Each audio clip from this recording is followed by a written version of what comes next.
Hola, buenas tardes. Le doy la bienvenida al curso. Voy a compartir pantalla para que partamos la actividad.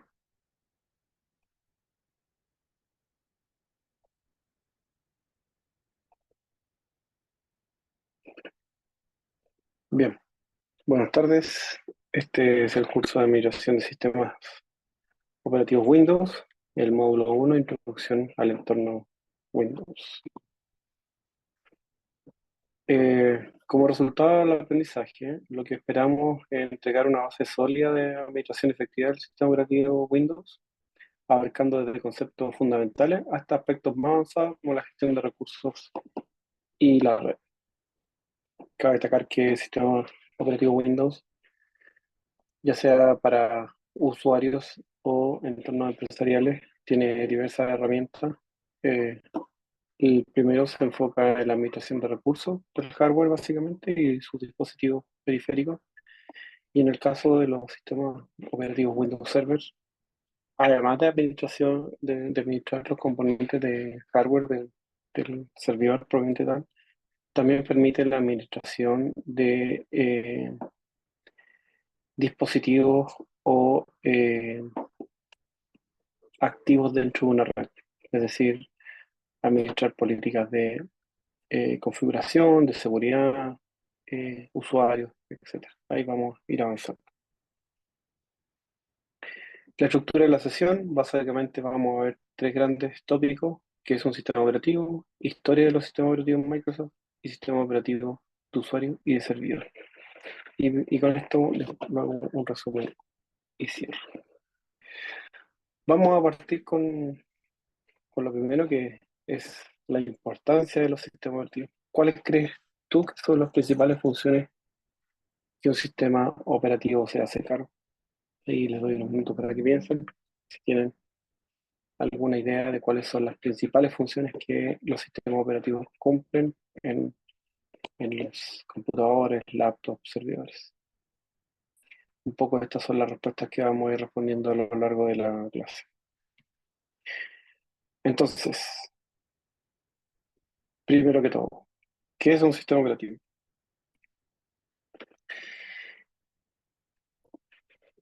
Los principales elementos que cualquier computadora contiene son el procesador, la memoria, dispositivos de entrada y salida y buses de interconexión entre componentes.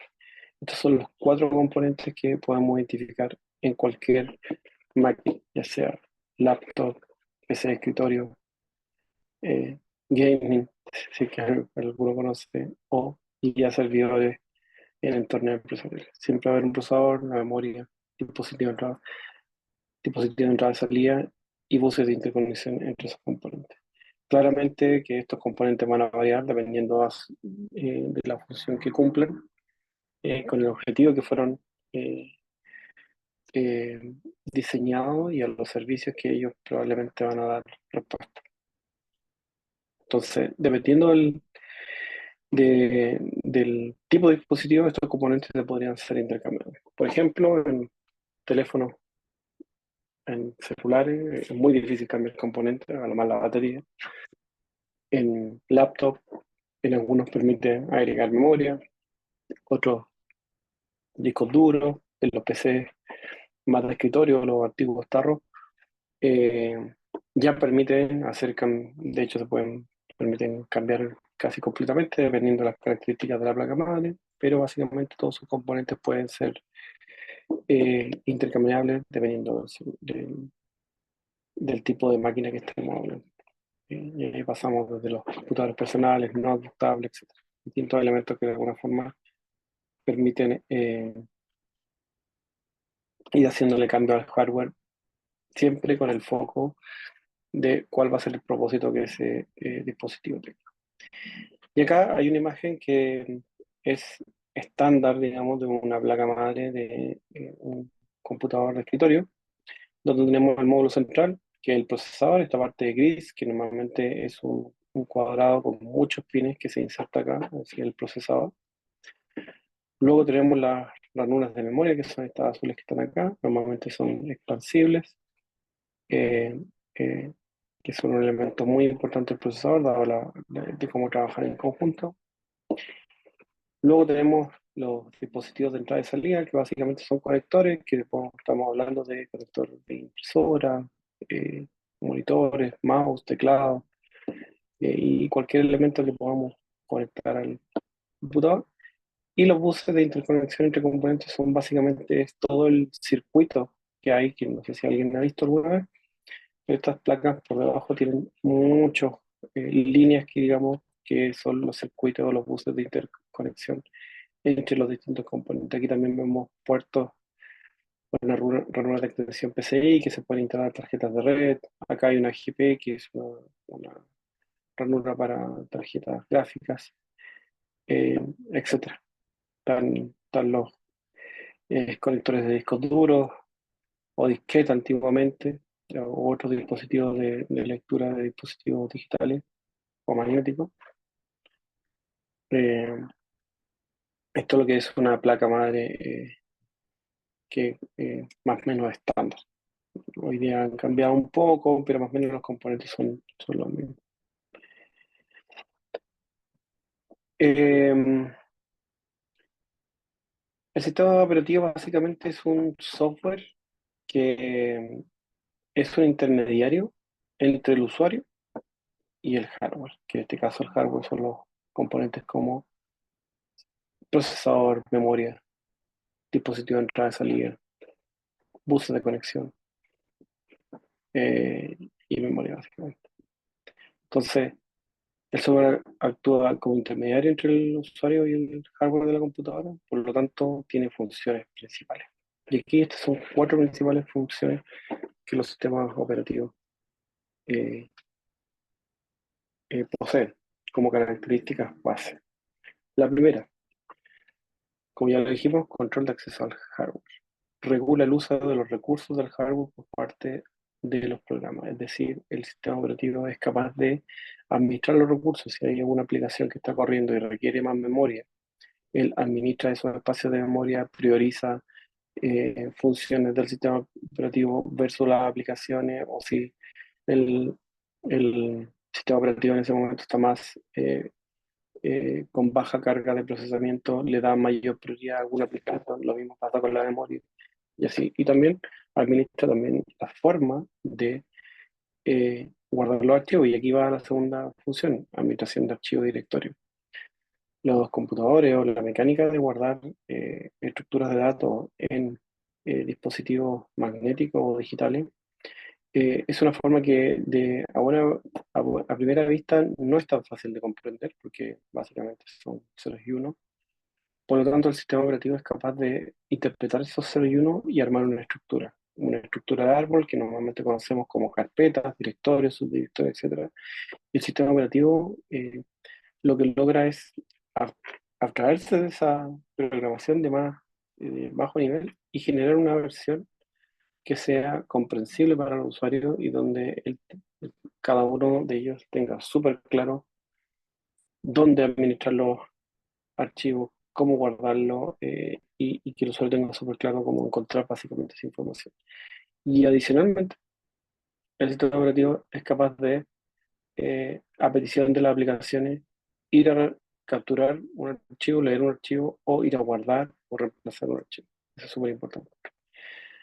Tercero, y relacionado a lo mismo, la interfaz de usuario. La interfaz de usuario es súper relevante para que el usuario comprenda qué cosas o cómo va a administrar los distintos componentes que tiene su máquina o los distintos componentes que está conectada a esta máquina, ya sea de periférico, como monitor, teclado, mouse, impresora, cualquier cosa que se pueda conectar al computador, que son extensiones de la máquina.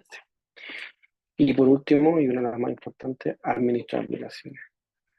El sistema operativo como base es capaz de administrar los distintos recursos que tiene la máquina, pero adicionalmente es capaz de ejecutar aplicaciones sobre esos recursos.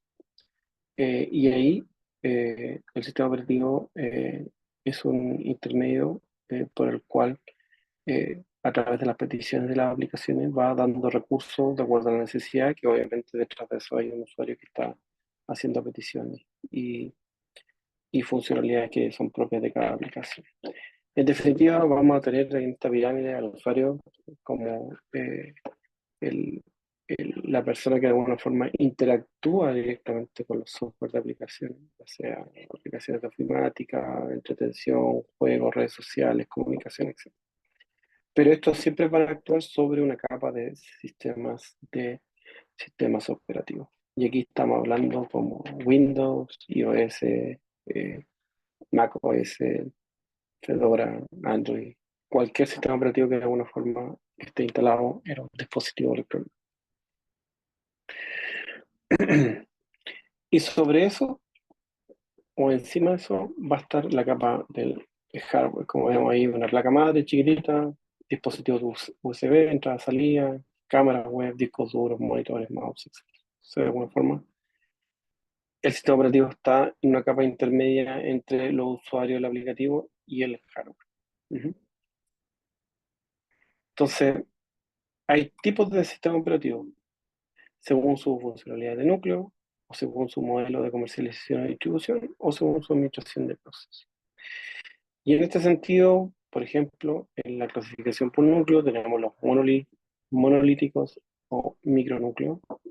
Los monolíticos tienen que ver con un sistema operativo que funciona en un modo núcleo o kernel, que funciona a muy bajo nivel, es decir, casi la mayoría de sus transacciones son a bajo nivel, a nivel de sistema operativo, no administra eh, tantos dispositivos externos, sino que se dedica probablemente a una sola función como un microchip.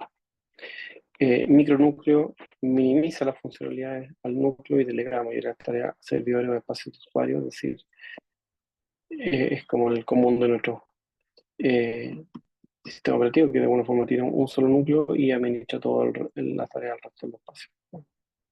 ¿Mm? Clasificación por comercialización, hay propietario y software libre. Los propietarios son los que normalmente eh, son un código fuente cerrado, es decir, yo no conozco el contenido de lo que hay detrás, pero hay alguien que me lo vende o me lo brinda y de alguna forma yo sé que tiene ciertas características y ciertas funcionalidades y la gente paga por usar eso. O a otros software libres que de alguna forma que están normalmente asociados a estudios o a universidades que de alguna forma se generan sistemas operativos de código abierto.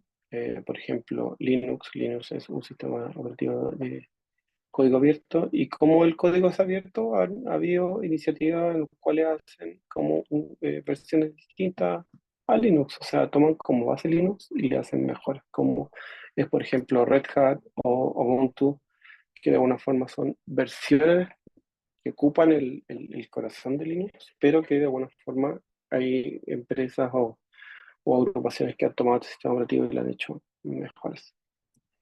Luego tenemos de administración de procesos, por lotes, o sea, grupos de procesos, por tiempo compartido, son capaces de administrar los tiempos de procesamiento en tiempo real, eh, ya sea porque están tomando algún sensor, algún dispositivo que está tomando alguna lectura y de alguna forma requiere mucho procesamiento en tiempo real para poder procesar esa información. Distribuidos, que de alguna forma yo me conecto de manera remota para hacer procesamiento, y embebidos que son parte de otro sistema o que tienen alguna función específica eh, dentro de un sistema que, por ejemplo, podría ser la tarjeta gráfica. Hay unos procesadores que son específicamente, que están embebidos dentro de una función específica y se dedican solamente a lo que es temas gráficos.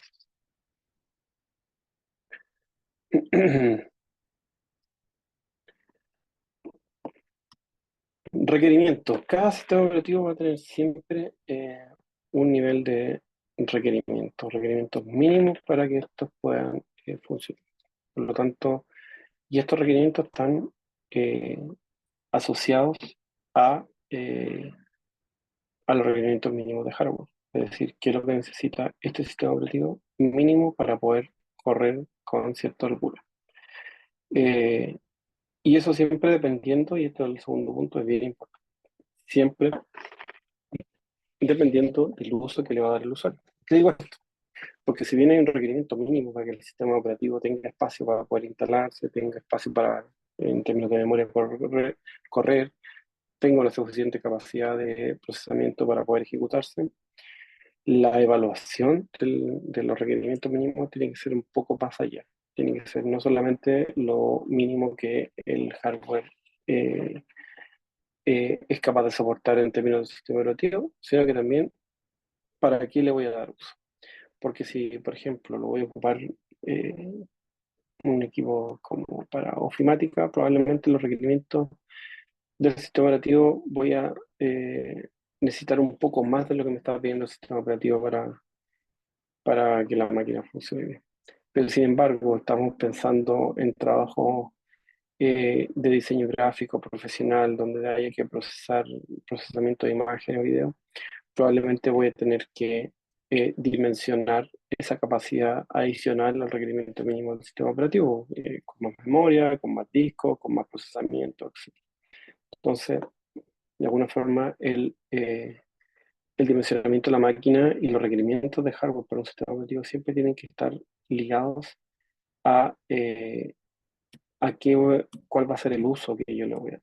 Y en ese sentido, la importancia de estos requerimientos de hardware en un sistema operativo garantiza un buen funcionamiento óptimo del sistema y obviamente las aplicaciones que se corren sobre él.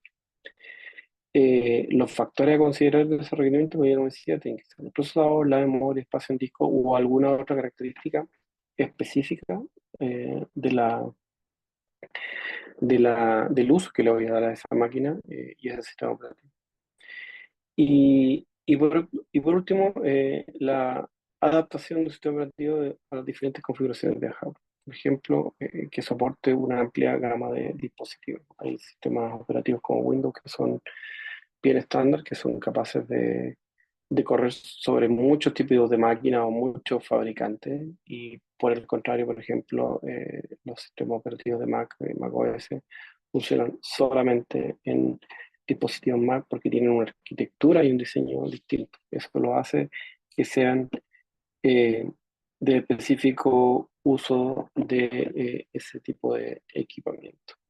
Esto también lo podemos observar en lo que son los celulares, los dispositivos móviles, donde Android, por una parte, es compatible en una serie y una gama de tanto marcas como tipos de dispositivos, y es estándar para todos ellos. De alguna forma han logrado que la interfaz de distintas marcas o distintos fabricantes sea compatible con un sistema operativo que es ampliamente usado. Y por otro lado, insisto, ahí Apple, que tiene su sistema iOS, es exclusivo para los dispositivos de su marca. ¿Es bueno? ¿Es malo? La verdad que depende. Depende porque, por un lado, se construye un sistema operativo que es más genérico y que me aseguro que de alguna forma más marcas van a poder usarlo, pero eso en definitiva puede que tener ciertas ineficiencias porque tiene que estar preparado para todos los posibles modelos que se instalen. Es como pasaba antes, que uno instalaba Windows, instalaba los drivers de casi todas las marcas que estaban en ese minuto, pero sin embargo no se ocupaban todas. Y por otro lado, dispositivos como macOS o iOS, el software está diseñado para el hardware específico en el cual corre, por lo tanto tiene optimización. La diferencia es que, claro, no es tan compatible con otras cosas. Siempre van a haber dos caras, digamos.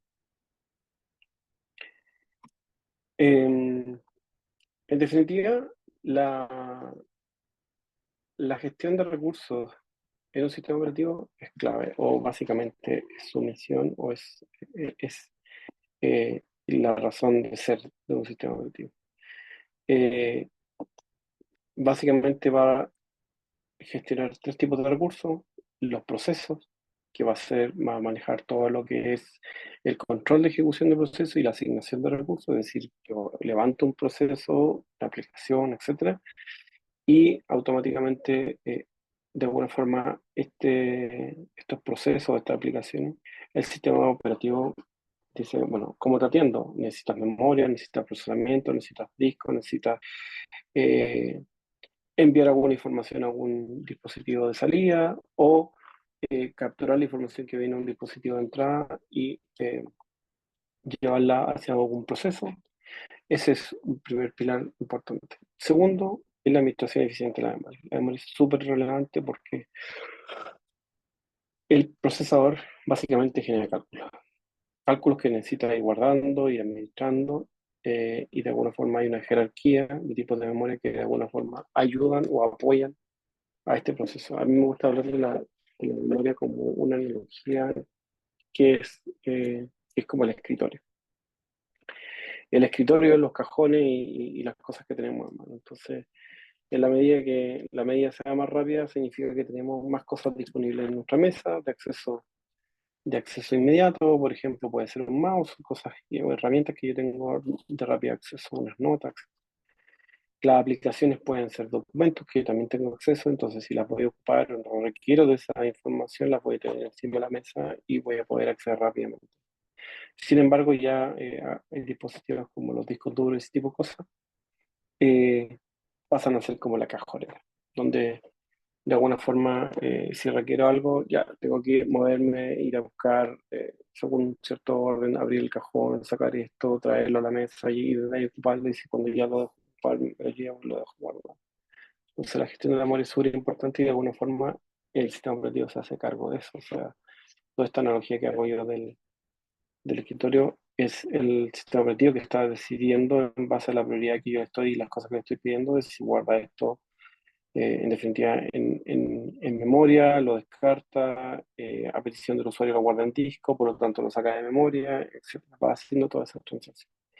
Y por último, la gestión de dispositivos de entrada y salida. Es decir, que hace la coordinación y la comunicación entre todos los dispositivos. Dispositivos que son entrada, por ejemplo, como el teclado, el mouse, tabletas para dibujar, etcétera, escáner, o dispositivos de salida, como impresora, perdón, monitores, parlantes, audífonos, etcétera. O mixtos, como por ejemplo puede ser un escáner, un USB, un disco, una tarjeta red, etcétera, que están recibiendo y enviando información constantemente. Por tanto, lo que hemos revisado, ¿cuáles son las principales funciones del sistema operativo?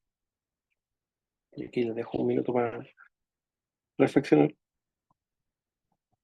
Eh, ¿Cuáles creen ustedes? ¿Cuáles son las principales funciones del sistema operativo?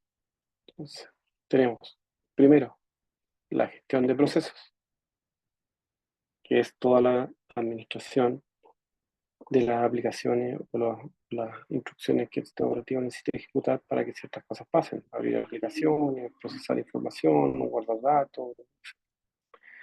Segundo, la gestión de la memoria, súper importante. Todos los procesos van apoyados por una cierta capacidad de memoria y necesitan esa memoria para poder ser ejecutados.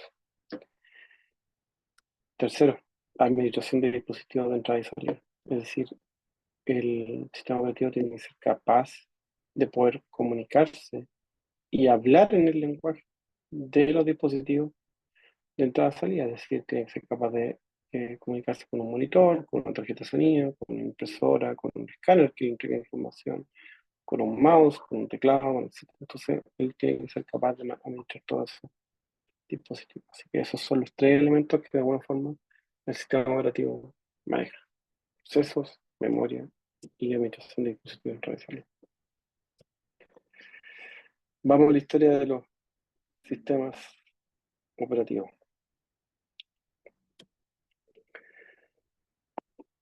Enfocados principalmente en Microsoft. Bueno, muchos saben que Microsoft fue una compañía que fue fundada por Bill Gates y Paul Allen en el año 75, imagínense, y eran estudiantes de la Universidad de Harvard, allá en Estados Unidos.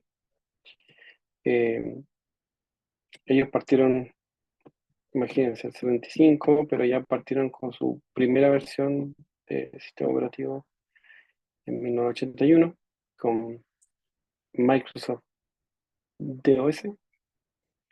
Eh, Básicamente era un sistema operativo de línea de comando, eh, y fue la base de muchos sistemas operativos. O sea, eh, recuerdo que básicamente antes no existían los sistemas operativos como ya los conocemos, que básicamente son en base a ventanas, como Windows básicamente empujó a que así fuera.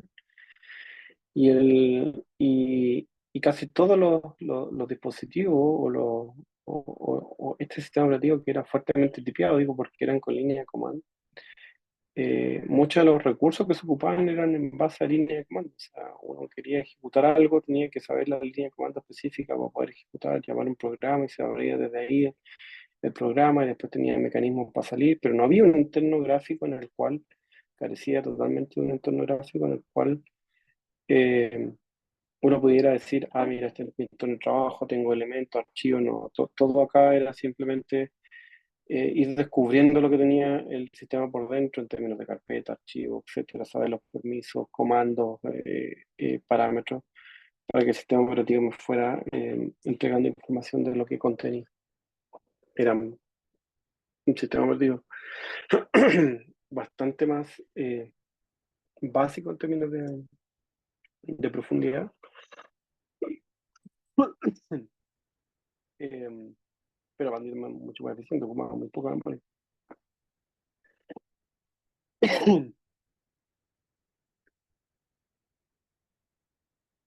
Perdón. Luego pasamos a una, perdón, luego pasamos a una versión del sistema operativo como Windows 1, que fue la primera versión con interfaz gráfica. Es decir, ya teníamos una versión donde se ocupaba el concepto de ventana y esas ventanas tenían contenido, estaban dentro del entorno, y que para nosotros hoy día es muy natural, pero en esa época fue muy revolucionario. Aquí ya empiezan las primeras disputas con Apple de quién había sido el primero, si era Macintosh en esa época el que había hecho el primer sistema operativo en base a ventana, o si había sido Windows. Pero más allá de esa polémica, en definitiva eh, se introdujo fuertemente el uso del mouse, de un puntero, el cual me permitía mover ventanas, me permitía mover iconos. Esos iconos tenían eh, un concepto detrás, eran un archivo, eran una aplicación, eran elementos que yo ya podía manejar visualmente y no así en el caso de Microsoft DOS, que básicamente eran líneas de comando y yo tenía que tener cierto conocimiento para poder manejar la máquina con esas líneas de comando, si no era imposible hacerlo funcionar. Eh, de hecho, si mal no recuerdo, eh, empezaron a ver sistemas operativos que corrían bajo DOS, es decir, uno entregaba una máquina que venía con DOS y sobre eso uno iba y ejecutaba el sistema operativo que básicamente era una aplicación que era capaz de interpretar lo que administraba DOS. Después hubo un salto, pasaron varios años, pero hubo un salto importante. Hay algunas otras versiones de Windows intermedio ahí, que fueron Windows 3.11, Windows para trabajo en grupo, etcétera. Hubieron otras ¿cómo se llama? Versiones intermedias, pero sin duda Windows 95 fue un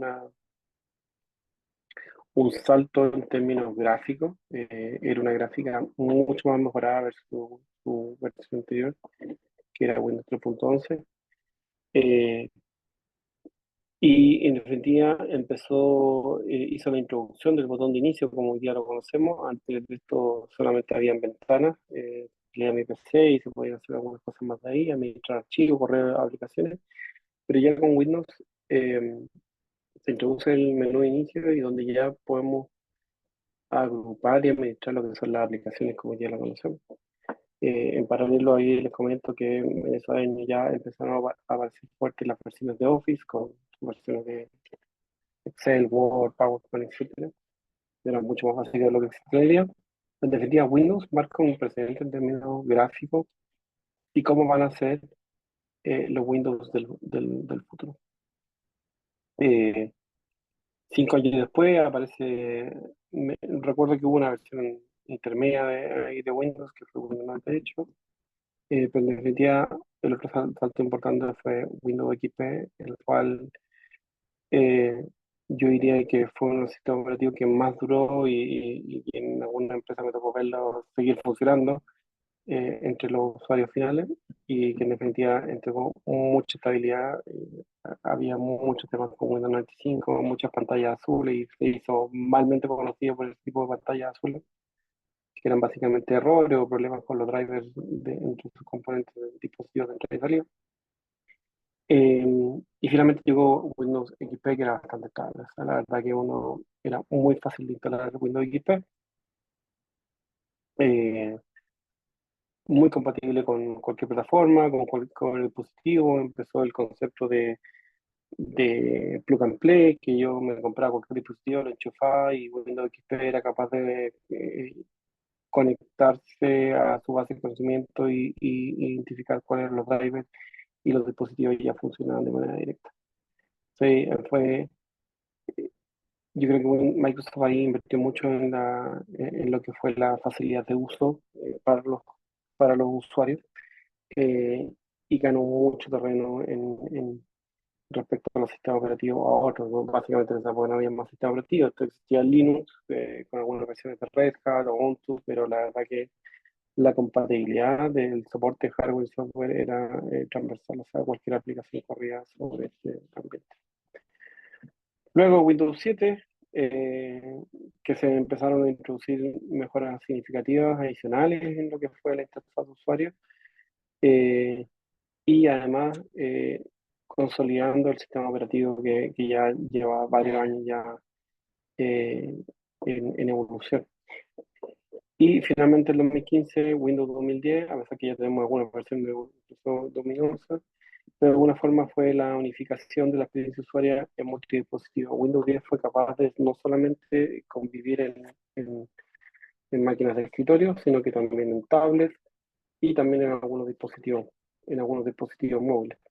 Entonces, de alguna forma se empezó a ver esto de la persistencia eh, de un sistema operativo en distintas plataformas y eso de alguna forma empujó la creación de otro sistema operativo para dispositivos móviles. Esto ya se venía dando con Windows CE, una versión muy pequeña de Windows, pero de alguna forma se consolidó con Windows 10.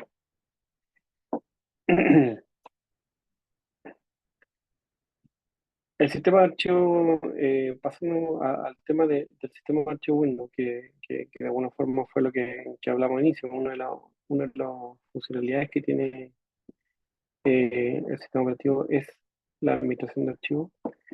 También ha tenido su evolución, así como el sistema operativo ha tenido su solución. El sistema de archivos, la forma que guardan los archivos en los discos duros, ha evolucionado.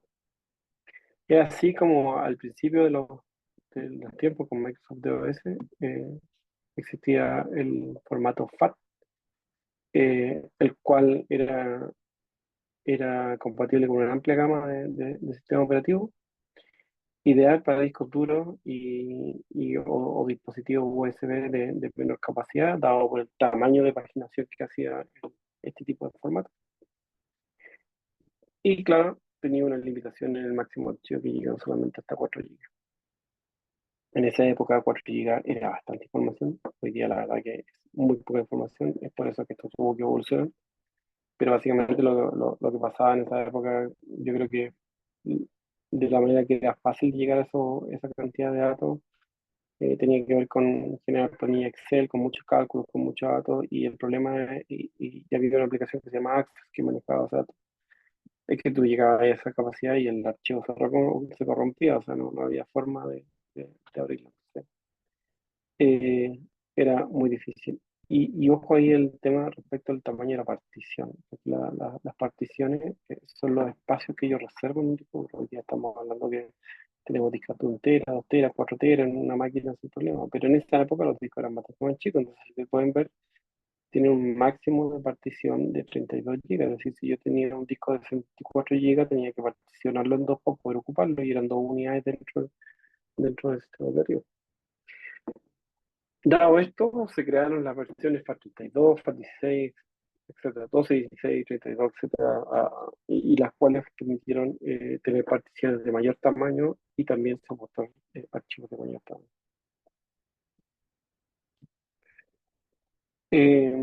Otra versión fue HPFS, High Performance File System. Básicamente se introdujo por el sistema OS2 en 1988 en colaboración entre Microsoft y IBM. y tenía que ver con mejorar el rendimiento y la fiabilidad con respecto a FAT32. Eh, Soportó nombres de archivos largos y tamaño de archivos más grandes, porque ojo que FAT32 no permitía caracteres especiales en su archivo ni nombres muy largos. Eran nombres de archivos cortos, no me acuerdo la cantidad de caracteres evidentemente, pero eran nombres cortos, sin la posibilidad de ocupar caracteres especiales, así que era bien limitado ese aspecto. Por lo tanto, este tipo de formato ayudó, digamos, a trabajar ese tipo de cosas y ser una ayuda para las versiones del sistema operativo que vinieron más adelante, como por ejemplo Windows NT, que fue la base de Windows 2000 y que era una versión más pensado en administración empresarial, o sea, para servicios empresariales. Y por último, el DFS, New Technology File System, básicamente introducido en Windows NT 1.1, 93, pero sin embargo hasta un día de hoy sigue funcionando. Soporta grandes volúmenes y archivos hasta 16 teras, seguridad de archivos con permiso cifrado, es decir, acá ya el sistema operativo cuando identificaba usuarios y creaba archivos en base a su usuario, la información queda encriptada, por lo tanto ya los usuarios, si en la misma máquina me cambiara de usuario y no trataba de acceder, perdón, a esos archivos, es imposible verlos porque estaban bajo la encriptación de NTFS. Eh, y daba soporte, daba características avanzadas respecto a compresión de disco y cuotas de disco y obviamente particiones mucho más grandes. Eso abajo pueden ver un diagrama de cómo de alguna forma se diferencia la forma de estructurar la información en este tipo de tecnología. Esto es súper relevante porque si se fijan, en la medida que los sistemas operativos fueron evolucionando, la forma de administrar los ficheros, los archivos, o guardar la información en la memoria de almacenamiento secundaria, ya sea disco duro, etcétera, tuvo que ir evolucionando porque los archivos empezaron a crecer, estas mecánicas o esta forma de guardar archivos empezaron a quedar obsoletas porque necesitaban más capacidad y así fue como se buscaron formas de hacerlo más eh, flexible a los requerimientos usuarios. Hoy día este tipo de cosas no pasa del todo todavía, hay ciertos límites todavía, pero de alguna forma es más transparente para los usuarios y los sistemas operativos se dedican con, con lo más que se hoy día de que eso no sea problema para poder guardar, administrar grandes porciones de archivo y además de espacio y administrar archivos. Como decía, el sistema de archivo es fundamental para el sistema operativo, ya que básicamente se encarga del ordenamiento de los archivos dentro del sistema operativo. Entonces, por ejemplo, respecto a su comparación y uso, tenemos que FAT era mejor compatibilidad y uso de dispositivos portátiles, sistema dual, etcétera. Dual boot, es decir, yo podía tener un doble booteo tener distintos tipos de sistema de archivos en un solo disco. Sin embargo, HPFS, mejor rendimiento de FAT, uso histórico no S2, que fue un sistema operativo importante de IBM que colaboró de alguna forma para mejorar las versiones que vinieron de Windows en Windows NT. IndFS, mayor seguridad, fiabilidad y soporte para discos. A la derecha pueden ver que de alguna forma la longitud del archivo eran 11 caracteres, 254 caracteres o 256 caracteres. Y significan que la posibilidad que me da el tema de archivo en el caso de FAT, era bien limitada. O sea, yo no podía tener un nombre, un archivo que fuera más allá de 11 caracteres. No tenía mucha posibilidad. Y eso se fue mejorando con el tiempo. Eh, HPFS y NTFS lograron dar derechos de acceso, es decir, dar permisos de escritura, lectura o modificación. eh, y luego distribución de unidades en varios discos. El VS sí lo logró, no tenía, era solo quedaba solo una partición, y el registro de eventos de decirse que quedan problemas de errores. Siguiente punto, sistema operativo de usuario y servidor. Eh, Red de plataforma Microsoft. Eh, Desde los 90 los sistemas operativos han incorporado soporte de red de Apple de diferentes formas. Una, en trabajo en grupo, y dos, en trabajo en red. Esto es parecido, pero no igual. Vamos al modelo de red de Microsoft. El grupo de trabajo que partió muy inicialmente en Microsoft, gracias a Windows, eh, Windows 3.11 NT se llamaba de hecho, eh, permitía que de alguna forma máquinas que estuvieran conectadas en la misma red, ya sea por un switch o hub, tuvieran la posibilidad de comunicarse. Esto es algo que hoy día es muy común, pero en su inicio, por ejemplo, con MS-DOS o en alguna versión anterior de Windows, esto no era posible, ¿no? De hecho, casi no había internet. Pero de alguna forma logró que los equipos o computadores que estuvieran conectados a través de un dispositivo común de red pudieran tener un entorno compartido. Es decir, era limitado porque no salía del entorno del equipamiento en el que estaban. eh, Eran capaces de hacer esta conexión de manera autónoma, es decir, eran capaces de verse entre máquinas, no necesitando un servicio que administrar esa red, y podían, como decía, compartir recursos, tales como archivos o impresoras. Cada usuario tenía la facultad, dependiendo de los permisos de administración que tuviera sobre el equipo, de poder acceder o conceder permisos sobre su máquina o darle permisos a otros con las credenciales del otro. Es decir, oye, tú te vas a conectar, bueno, te creo una cuenta y tú puedes acceder a los recursos que yo te comparto, incluso una impresora o algo así. Esto fue yo creo que esto fue los inicios, digamos, de empezar a hacer un trabajo colaborativo, de poder compartir ese archivo y no tener tienen que recordar que en esta época la forma de transportar archivos era a través de disquete y después CD y todavía ni siquiera existían los discos duros externos. Entonces, esta fue la primera forma de poder transferir ese archivo de manera más eficiente, si es que la red lo permitía, pero de alguna forma había una forma ya de empezar a ocupar, por ejemplo, disco compartido y poder guardar información y hacer algún mecanismo. Luego, existe el modelo de red de Microsoft en términos de dominio. Y aquí cambia un poco la figura, porque el modelo de dominio ya habla de una administración centralizada. Eso es la gran diferencia. Es una administración centralizada del equipamiento y ciertos dispositivos de red. Es decir, que desde un servidor de dominio, yo digo quiénes son los que pertenecen a mi red y además soy capaz de administrar esas personas que pertenecen a mi red.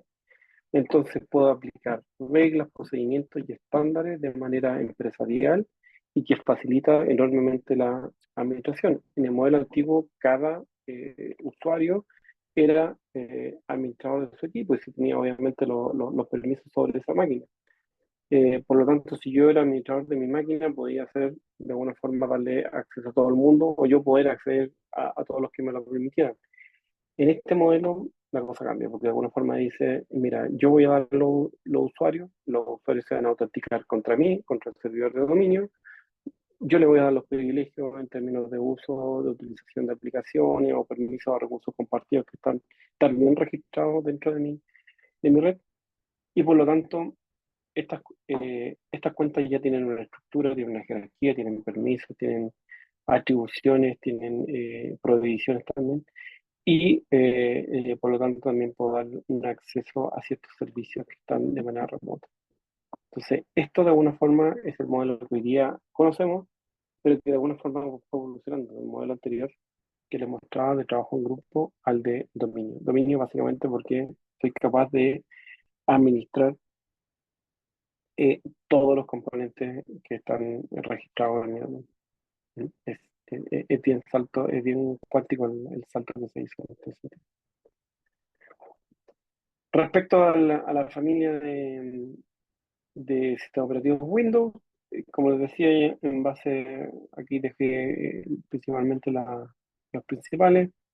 Por ejemplo, el sistema operativo de escritorio reciente de soporte de red, eh, se empezó a hacer la comunicación base TCP/IP, por ejemplo, en Windows XP, que esto ya fue más evidente. eh, Habían opciones de configurar red inalámbrica, opciones de conectarse a Internet, ya sea en este caso modem o a través de una tarjeta red, teléfono modem, conexiones de red con adaptadores de red, es decir, yo tenía mi propio conector de red y me podía enchufar a una red de manera fácil. En el caso de Windows 7, podía generar ya un grupo hogar de manera fácil en una red cerrada y también me podía tener acceso a conexiones de red, a recursos compartidos eh, y pudiendo cambiar ciertas configuraciones también del controlador de red, lo cual me permitía mucha más flexibilidad de conectividad en un entorno, insisto, cerrado, que fue el primer modelo que vimos como de trabajo. En el caso de Windows 10, ya habían centros de red y recursos compartidos que de alguna forma podía administrar, me daba una herramienta por la cual yo podía empezar a hacer un pseudo administración en dominio, digamos, eh, y poder tener cierta más potencialidad desde el punto de vista de la administración de los recursos que se compartían. Sin embargo, no eran eh, sistemas operativos que de alguna forma apuntaran directamente a la administración del dominio, sino que me daban ciertas cosas, digamos, de manera limitada, pero que ya me emulaban un trabajo más en dominio. Eso también fue haciendo que, si bien en algún minuto los sistemas operativos partieron en un punto central y en algún minuto se fueron separando en esta mirada más de usuario versus una mirada más empresarial, de poder administrar recursos de manera empresarial y por este otro lado los recursos tuvieran más capacidades de administrar los recursos propios de la máquina y poder hacer uso de otros recursos que tuvieran compartidos a través de estos temas operativos más empresariales.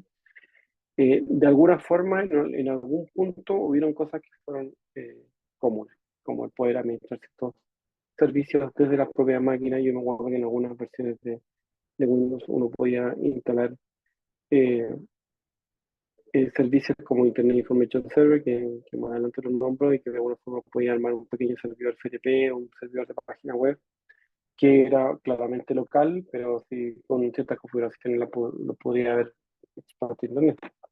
Hoy esas cosas ya no se dan, los usuarios no necesitan ese tipo de cosas, hoy día el hacer hosting de ciertas aplicaciones web será muy fácil y fácil de contratar, no es necesario tenerlo en casa.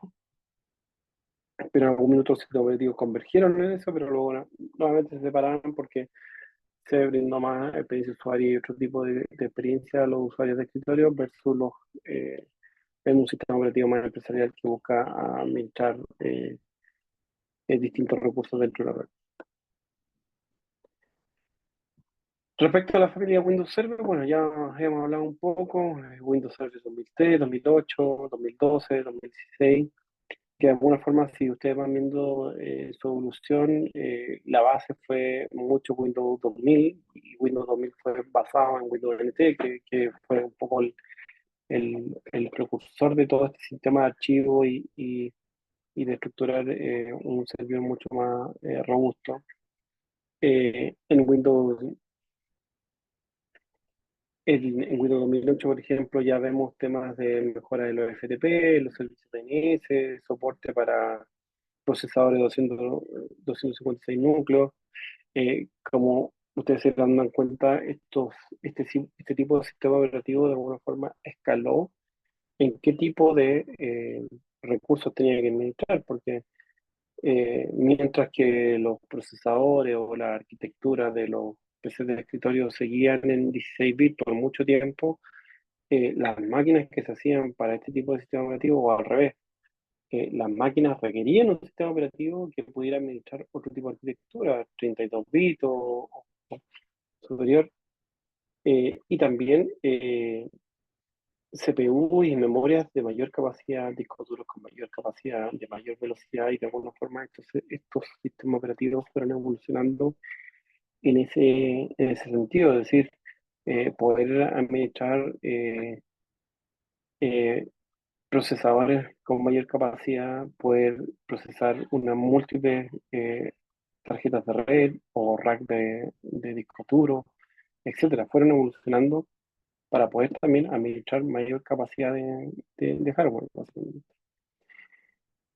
Eh, por ejemplo, en 2012 ya empezó a manejar el Active Directory, que básicamente es todo el tema de administración de usuarios con su perfilamiento y otorgando permisos y eh, desplegando políticas de usuario fuertes y también virtualización de servidores. Eso es súper relevante. Las máquinas empezaron a ser tan potentes que de alguna forma tener esa máquina tan potente ocupada en una sola función no tenía sentido y por lo tanto era eh, recomendable desde una administración central generar máquinas más pequeñas con toda esa potencia y se empieza a hablar de más virtualización de máquinas. Windows, si bien hace virtualización de máquinas, hay otras soluciones que son especializadas en ese tipo de cosas, pero Windows también lo maneja bastante bien y toda esa capacidad que de alguna forma no tenía sentido para una sola máquina, fueron capaces de crear máquinas más pequeñas y cada una de esas máquinas fuera especialista en algún servicio específico, ya puede haber sido el correo, un servicio de DNS, un servicio de base de datos, etcétera, de alguna forma se optimizaba el uso de la máquina dada la potencia que tenía. Y obviamente administrando los recursos, dándole la porción de recursos específicos que esa máquina requiera. Eh, y en la actualidad ya tenemos Windows Server, creo que vamos, Windows Server 2021, pero ya el 2019 eh, tiene distintos sabores. Essential, Standard Data Center, orientado para empresas pequeñas, hasta 25 usuarios. Y hoy día ya hay muchos servicios en la nube que ya más adelante lo hablaremos, pero todas estas máquinas eran las denominadas on-premise. Hay dos conceptos, on-premise o en la nube. On-premise básicamente las empresas compran las máquinas, las meten en su data center y tienen que pagar la licencia y todo lo que vayan a instalar en esas máquinas. Hoy día los servicios en la nube, básicamente yo no compro la máquina, compro, pago por uso y la administración está afuera, por lo tanto toda esa capacidad está en un data center. Yo pago la porción que uso, lo cual es bastante más eficiente, pero requiere que también el sistema operativo que sea mucho más poderoso en términos de poder administrar toda esta granja de servidores que probablemente hoy día tienen los data centers.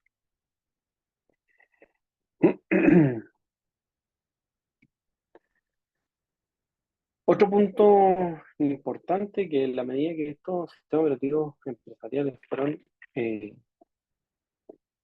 aumentando su capacidad o especializando, también aparecieron herramientas dentro de la familia Windows que tenían que ver con la gestión empresarial de recursos. Y aquí hay un montón de herramientas, partiendo por Microsoft Exchange Server, servicio de correo electrónico que me imagino que todos hemos pasado por algún servicio de, de correo.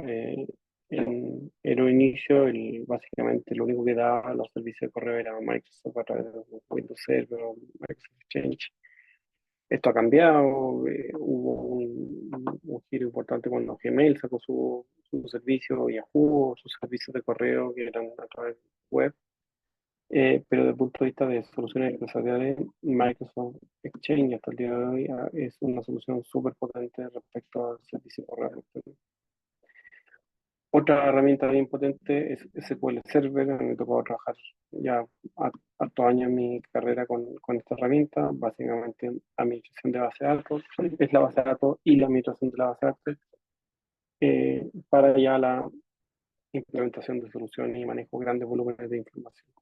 SQL es una herramienta muy amigable para trabajar en términos de base de datos en comparación con otras como Oracle o otras, ¿cómo se llama? Base de datos más de nicho.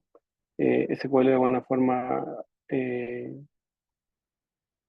dio el punto de vista inicial con su herramienta Access inicialmente y después pasó a ser SQL Server. una herramienta súper poderosa hasta el día de hoy en términos de manejo de administración de datos. SSCM, gestión de cambio y configuraciones, esta es una herramienta bien potente para entornos empresariales porque básicamente hace la gestión del cambio y configuraciones. Este es como el gatillante de decir, hoy voy a aplicar una eh, política, política de seguridad o cambios en ciertas cosas o elementos y de alguna forma esto lo que hace es el manejo de versiones de qué cosas voy aplicando y de alguna forma me resguardo de ir teniendo respaldo y en caso de tener incidentes volver atrás. eh, de alguna forma se asegura, digamos, que poder manejar el entorno completo y ir viendo el versionamiento, qué cosas aplico, qué no aplico, qué grupo, etcétera. Una herramienta de administración bien potente.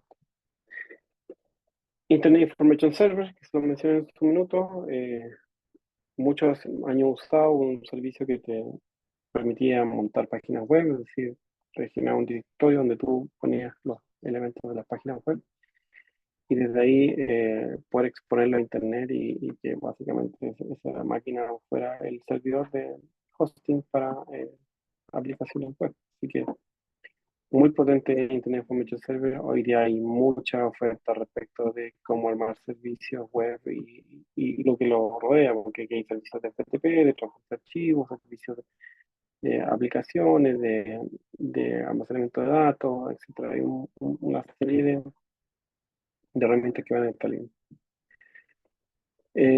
Forefront, Gateway de seguridad web, básicamente una herramienta que permite dar seguridad, hace un gateway, una puerta de enlace virtual que permite filtrar tráfico.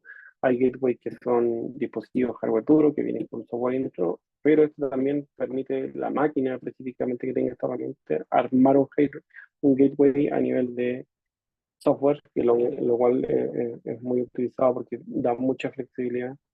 Y más que tener una herramienta, un hardware específico de red, aquí podemos ocupar un servidor que puede cumplir esa funcionalidad y manejar temas de seguridad web. Y por último, MHIS, comunicación entre red Microsoft y IBM. Esto es algo que uno no sabe, pero hay muchas máquinas que todavía ocupan son máquinas Solaris IBM y requieren comunicación entre máquinas server, Windows Server y máquinas IBM. Por lo tanto, este tipo de herramientas que se generaron y que todavía existen son muy importantes para la comunicación entre esas máquinas y servicios, etc. Bien, ¿cómo se relacionan las siguientes herramientas con su funcionalidad? Aquí un pequeño ejercicio para que vayamos ya cerrando esta clase con todo lo que hemos visto. ¿Cómo se relaciona Microsoft SQL, Microsoft Exchange y Microsoft ESSM? Y un minuto para que hagan un pequeño refresco a la memoria y vayan diciendo. Gestión de servicios de correo, administración de cambio y configuración, base de datos. Son por un lado las herramientas y a la derecha su funcionalidad. Bueno, SQL no lo olviden nunca, base de datos. SQL significa Structured Query Language, lenguaje estructurado de consultas. Entonces, eso siempre es la relación de Microsoft SQL con base de datos. Microsoft Exchange, Microsoft Intercambio podría ser la traducción, gestión de correos. Y por último, Microsoft SSM en administración de cambio y configuración. Súper importante que tengan en consideración esta herramienta.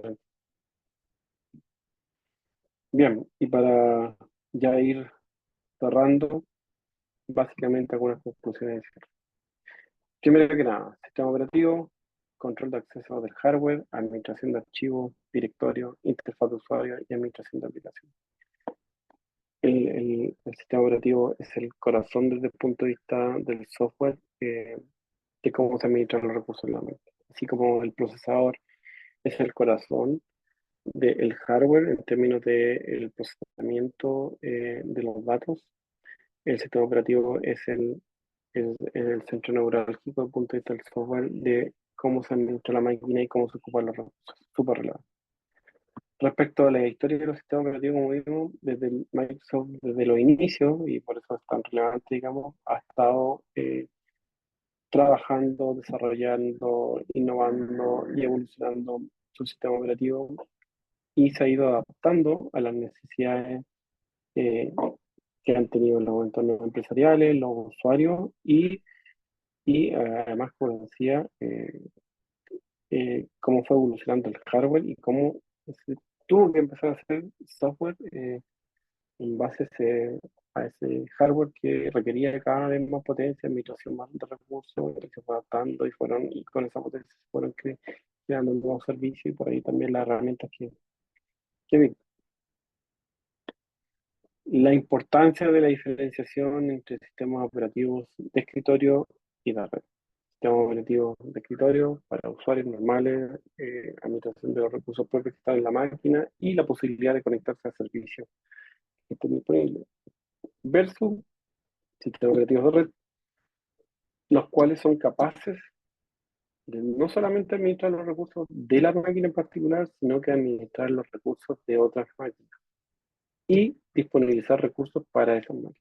Es súper importante la diferencia porque en definitiva, cuando uno quiere construir algo donde requiere máquina en un entorno empresarial, claramente se tiene que ir este tipo de sistemas operativos que van a administrar y generar una política y una estructura de cómo se va a organizar todo esa administración.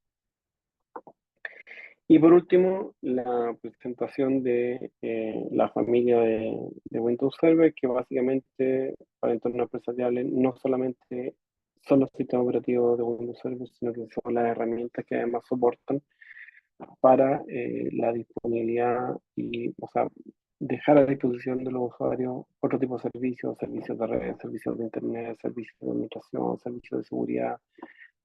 Yo le nombré 6, pero hay muchos otros servicios que son disponibles. Hoy día las herramientas de Microsoft son capaces de darlas, pero también hay muchos de estos servicios en la nube, con Amazon, con Google, con Microsoft, incluso a través de la nube. Así que eso un poco lo que les quería transmitir en esta clase. Espero que les haya servido y nos estaremos viendo en las siguientes sesiones. Muchas gracias.